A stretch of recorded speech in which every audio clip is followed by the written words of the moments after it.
बिल्कुल। पाकिस्तान तहरीक इंसाफ हब तहसील के सदर मीर मोहम्मद अयूब रिंद और पीटीआई के सीनियर रहनुमा वजीर अली मरी, नूर मोहम्मद मरी, अब्दुल्ला पठान हब लीडर के सामने सैलाबी मुतासरीन के साथ इज़हार यकजहती करने पहुंच गए। इस मौके पर मीर मोहम्मद अयूब खान रिंद का कहना था कि हम सैलाब मुतासरीन और लसबेला की गरीब आवाम के हर दुख और दर्द में बराबर के शरीक है।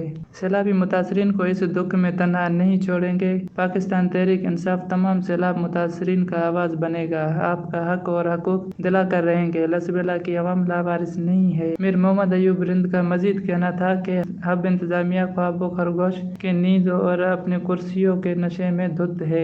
अब ऐसा नहीं चलेगा। अगर अवाम का हक अवाम को ना मिला तो आज यहाँ लसबेला लीडर के सामने 100 से 200 लोग खड़े हुए हैं। अगर लसबेला की आवाम को इनका हक नहीं दिया गया तो इस एहतजाज को पूरे बलूचिस्तान में पाकिस्तान तहरीक इंसाफ रिकॉर्ड करवाएगा।